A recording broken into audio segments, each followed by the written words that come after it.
Hello. Hello, जय Shivray madam. हो, जय शिवराय. बोला. म्हणलो मॅडम, आता हे असे पाऊस पडताय आणि शेतकऱ्यांचं मोठ्या प्रमाणामध्ये नुकसान होऊ राहिले आणि पंचनामे केलेले, पण आता त्या पंचनामे केले पण मग आम्हाला आता याची नुकसान भरपाई शेतकऱ्यांना कधी मिळणार बा याच्याबद्दल? हो, तुम्ही अगदी बरोबर प्रश्न विचारलेला आहे. कारण आपण जर पाहिलं तर आता 2-3 महिन्यांपासून आपल्या संपूर्ण महाराष्ट्र राज्यामध्ये अवकाळी पाऊस असेल, गारपीट असेल, म्हणजेच नैसर्गिक आपत्ती एकूण. तर या नैसर्गिक आपत्तीमुळे शेतकरी बांधवांचं मोठ्या प्रमाणावरती नुकसान झालेलं आहे. यामध्ये पिके तर त्यांची खरडून गेलेलीच आहेत, परंतु मनुष्यहानी, वित्तहानी हेही झालेलं आहे. काहींची जनावरे देखील वाहून गेलेली आहेत, तर काहींची पाण्यामध्ये फुगून गेलेली आहेत. त्यामुळे शेतकरी बांधव आता खरोखर खूप मेटाकुटीला आलेला आहे आणि शेतकरी बांधव एकच प्रश्न विचारतोय की आम्हाला नुकसान भरपाई केव्हा मिळणार. तर याचबद्दल संपूर्ण आपण जर विचार केला तर संपूर्ण 34 जिल्ह्यातील शेतकरी बांधवांसाठी आनंदाची बातमी आहे की त्यांना ही जी नुकसान भरपाई आहे, तर ही नुकसान भरपाई दसऱ्यापूर्वीच त्यांच्या बँक खात्यामध्ये जमा होणार आहे, अशी माहिती आपल्या राज्याचे उपमुख्यमंत्री अजितदादा पवार यांनी नुकतीच मीडियामार्फत दिलेली आहे.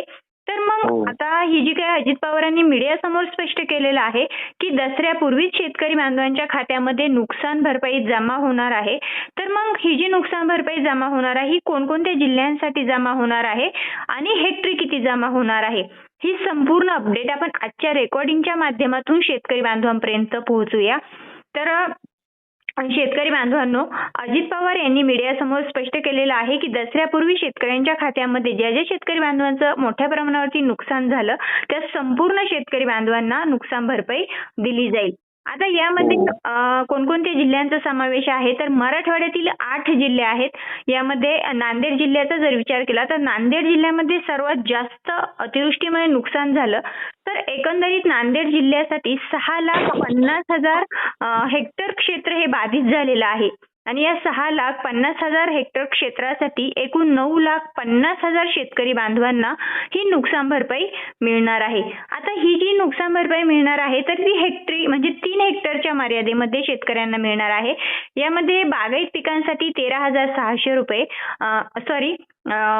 जिरायत पिकांसाठी 13,600 रुपये, बागायत पिकांसाठी 27,000 रुपये आणि बहुवार्षिक पिकांसाठी एकूण 36,000 रुपये अशा प्रकारे ती नुकसान भरपाई शेतकऱ्यांना दिली जाणार आहे. आता यामध्ये नांदेड जिल्ह्याबरोबरच विदर्भातील जिल्हे पाहूया आपण. तर मराठवाड्यातील 8ही जिल्ह्यांना ही नुकसान भरपाई मिळणार आहे. त्यामुळे संपूर्ण मराठवाड्यातील शेतकरी बांधवांसाठी ही आनंदाची बातमी असेल. त्यानंतर विदर्भातील 5ही जिल्हे, यामध्ये यवतमाळ असेल, अकोला असेल, बुलढाणा असेल, अमरावती असेल, वाशिम असेल, या 5ही जिल्ह्यांमध्ये मोठ्या प्रमाणावरती जून महिना, जुलै महिना आणि सप्टेंबर या 3ही महिन्यांमध्ये मोठ्या प्रमाणावरती शेती पिकांचं नुकसान झालं. त्यामुळे विदर्भातील 5 जिल्हे, मराठवाड्यातील 8 जिल्हे या सर्व जिल्ह्यांमध्ये ही नुकसान भरपाई मिळणार आहे. आता राहिला पूर्व विदर्भ.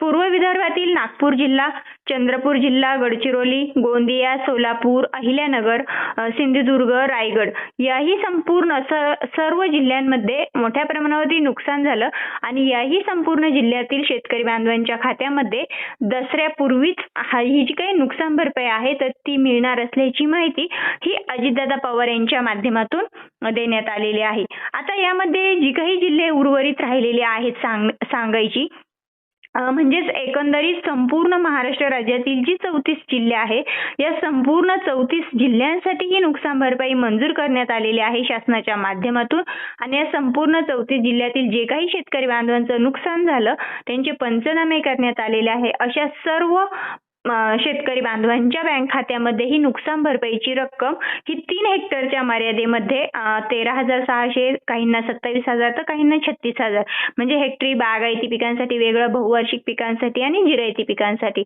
अशा पद्धतीने संपूर्ण 34 जिल्ह्यातील शेतकरी बांधवांच्या बँक खात्यामध्ये दसऱ्यापूर्वी जमा होणार असल्यामुळे आता शेतकरी बांधवांना कुठेतरी दिलासा मिळताना आपल्याला पाहायला भेटतोय.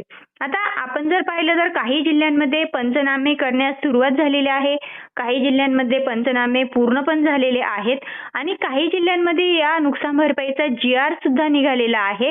यामध्ये तहसीलच्या माध्यमातून याद्या तयार करण्याचं काम सुद्धा काही जिल्ह्यांमध्ये सुरू झालेलं आहे. म्हणजे एकंदरीत ही जी प्रक्रिया आहे ही जलद गतीने होत आहे, कारण शेतकरी बांधवांचं मोठ्या प्रमाणावरती नुकसान झालंय आणि त्यांना नुकसान भरपाई ही योग्य वेळेत मिळाली पाहिजे, यासाठी सरकारने उचललेलं हे एक महत्त्वाचं पाऊल आहे. आता यामध्ये काही शेतकरी बांधवांची डायरेक्ट शेती खरडून गेलेली आहे, जे काही पिके होती सर्व उद्ध्वस्त झालेले आहे, तर काहींच्या गाय म्हशी सुद्धा वाहून गेलेल्या आहे. मग ही नुकसान भरपाई कोणत्या शेतकरी बांधवांना मिळणार आहे, असाही शेतकरी बांधव प्रश्न विचारतात.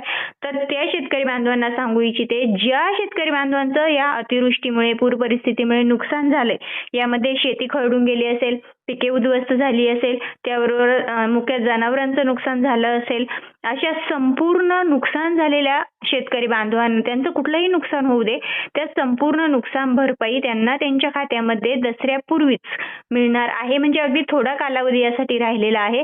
त्यामुळे सर्व शेतकरी बांधवांनी हा जो काही GR काही भागांमध्ये निघालेला आहे, काही जिल्ह्यांमध्ये तो निघण्याचा बाकी आहे, परंतु तो लवकरच निघेल आणि संपूर्ण शेतकऱ्यांना त्यांचं जे काही नुकसान झाले ती नुकसान भरपाई त्यांच्या खात्यामध्ये दसऱ्यापूर्वीच जमा होईल, अशी माहिती अजित पवारांनी स्वतः दिलेली आहे, जे की आपल्या राज्याचे उपमुख्यमंत्री आहेत. तर त्यामुळे शेतकरी बांधवांना कुठेतरी दिलासा मिळतोय. शेतकरी बांधवांनी ही गोष्ट लक्षात घ्यायची आहे. सध्या शेतकरी बांधव खूप हतबल झालेला आहे. तो खूप विचार करतोय की आम्हाला नुकसान भरपाई केव्हा मिळणार. तर अशा सर्व शेतकरी बांधवांसाठी ही अगदी आनंदाची बातमी आहे.